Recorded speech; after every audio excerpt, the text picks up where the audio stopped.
വിശകലനങ്ങളുമായി M Rajesh ചേരുകയാണ്. രാകേഷ്, ഈ പറഞ്ഞ പോലെ CMR എക്സാലോജിക് ഇടപാടുകൾ അന്വേഷണം ഇപ്പോൾ പ്രതിപക്ഷ നേതാവിനെയും കുടുംബത്തെയും ഒക്കെ വരിഞ്ഞ് മുറുക്കി ഹവാല ആരോപണങ്ങൾ വരെ എത്തി നിൽക്കുന്ന സാഹചര്യം നമ്മൾ കണ്ടു. ഒരുപക്ഷെ ഈ ഒരു രാഷ്ട്രീയ സമ്മർദ്ദത്തെ നേരിടാനുള്ള ഏറ്റവും പ്രധാനപ്പെട്ട ഒരു ആയുധം ഇപ്പോൾ മുന്നിലുള്ളത് ഈ രാഷ്ട്രീയ വിശദീകരണമാണ്. അതിൽ പോലും വലിയ രീതിയിലുള്ള ധാർഷ്ട്യവും നിലപാടുകളുമൊക്കെ ഇന്നിപ്പോൾ MV ഗോവിന്ദൻ പറയുന്നതും നമ്മൾ കേട്ടു. അണികളെ ബോധിപ്പിക്കുക, ജനങ്ങളെ ബോധിപ്പിക്കുക എന്നത് പ്രധാനമാണ്. പക്ഷേ അത് എത്രത്തോളം CPM-ന് ഇനി സാധ്യമാകും, ഇന്ന് സാധ്യമായി എന്നാണ് അറിയേണ്ടത്.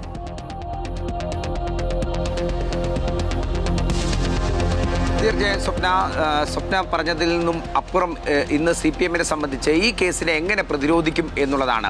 അതായത് തുടക്കത്തിൽ രണ്ട് വ്യക്തികൾ തമ്മിലുള്ള ബിസിനസ് എന്ന തരത്തിൽ CPM ഇതിനെ അവഗണിച്ചു കളഞ്ഞു എങ്കിൽ പിന്നീട് അത് രാഷ്ട്രീയമായി CPM-നെ അല്ലെങ്കിൽ മുഖ്യമന്ത്രിയെ നേരിടുന്നതിന് ED-യെ ഉപയോഗിക്കുന്നു എന്നുള്ളതായിരുന്നു ആരോപണം. അതിൽ നിന്ന് വ്യത്യസ്തമായി പിന്നീട് മുഹമ്മദ് റിയാസിൻ്റെ സുഹൃത്തുക്കളിലേക്കും അന്വേഷണം നീങ്ങുന്ന സാഹചര്യമുണ്ടായി. ഇതിലെല്ലാം തന്നെ ആദ്യഘട്ടത്തിൽ ED-യെ പ്രതിരോധിച്ച പോലെയല്ല ഈ രണ്ടാം ഘട്ടത്തിൽ ED-യുടെ റെയ്ഡ് ഉണ്ടായപ്പോൾ CPM ചെയ്തത്. CPM ആ റെയ്ഡിനെ ആദ്യഘട്ടത്തിൽ നോക്കിക്കാണുകയും പിന്നീട് CPIM ജില്ലാ സെക്രട്ടേറിയറ്റ് അംഗം P. നിഖിലിനെ പിന്തുണച്ചുകൊണ്ട് CPIM ജില്ലാ നേതൃത്വം രംഗത്ത് വരികയും ചെയ്യുന്ന ഒരു സാഹചര്യമാണ് ഉണ്ടായിരുന്നത്. എന്നാൽ ഇതിൽ നിന്ന് വിഭിന്നമായി പിന്നീട് 2 ദിവസം മുന്നോട്ട് പോകുമ്പോൾ സംഭവിച്ചത് എന്താണെന്ന് വെച്ചാൽ ED കൃത്യമായി ഇത്തരത്തിലുള്ള നടപടികളുമായി ബന്ധപ്പെട്ട വാർത്താക്കുറിപ്പുകൾ ഇറക്കുന്നു. ഈ വാർത്താക്കുറിപ്പുകൾ CPM-നെ സംബന്ധിച്ച് വലിയ തരത്തിലുള്ള പ്രതിഷേധങ്ങൾക്ക് അല്ലെങ്കിൽ ഒരു രാഷ്ട്രീയ കച്ചിത്തുരുമ്പ് എന്ന വിധത്തിലേക്ക് കാര്യങ്ങൾ നീങ്ങുന്നു എന്നുള്ളതാണ്.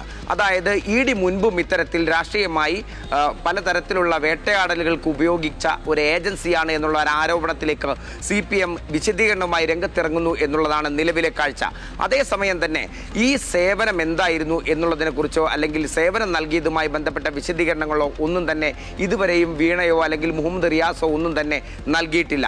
ഇന്നിപ്പോൾ CPIM ജില്ലാ സെക്രട്ടറി M. മെഹബൂബ് ഉൾപ്പെടെ ഈ വിഷയത്തിൽ പറഞ്ഞിരിക്കുന്നത് എന്തിനായിരിക്കണം ഇങ്ങനെ വേട്ടയാടുന്നത് എന്നുള്ള വിഷയത്തിൽ M. മെഹബൂബ് ഉൾപ്പെടെ പറഞ്ഞത് CPIM-ന്റെ ഒരു നേതാവ് അല്ലെങ്കിൽ മുഖ്യമന്ത്രിയുടെ മകൾക്ക് ബിസിനസ് നടത്താൻ പാടില്ലേ എന്നുള്ള മറു ചോദ്യമാണ് അദ്ദേഹം ചോദിച്ചിട്ടുള്ളത്. ഒപ്പം തന്നെ P. നിഖിലുമായി ബന്ധപ്പെട്ടിട്ടുള്ള ബിസിനസ് വിഷയങ്ങളിലും CPIM ജില്ലാ നേതൃത്വം ഇതുവരെയും വിശദീകരണം നൽകിയിട്ടില്ല. അതോടൊപ്പം തന്നെ ED ഈ വാർത്താക്കുറിപ്പ് ഇറക്കുന്നതിനും അപ്പുറം EDക്ക് ഇതിനകത്ത് കോടതിയിലേക്ക് എത്തുന്ന വിധത്തിൽ അല്ലെങ്കിൽ നിയമ നടപടികളിലേക്ക് ഇത്തരത്തിലുള്ള അന്വേഷണം നീങ്ങുന്ന തരത്തിൽ എന്തെങ്കിലും കച്ചിത്തുരുമ്പ് കിട്ടിയോ എന്നുള്ള കാര്യത്തിൽ അല്ലെങ്കിൽ ഇനി നീങ്ങുമോ എന്നുള്ളതുൾപ്പെടെയുള്ള വിഷയങ്ങളാണ് നോക്കിക്കാണുന്നത്.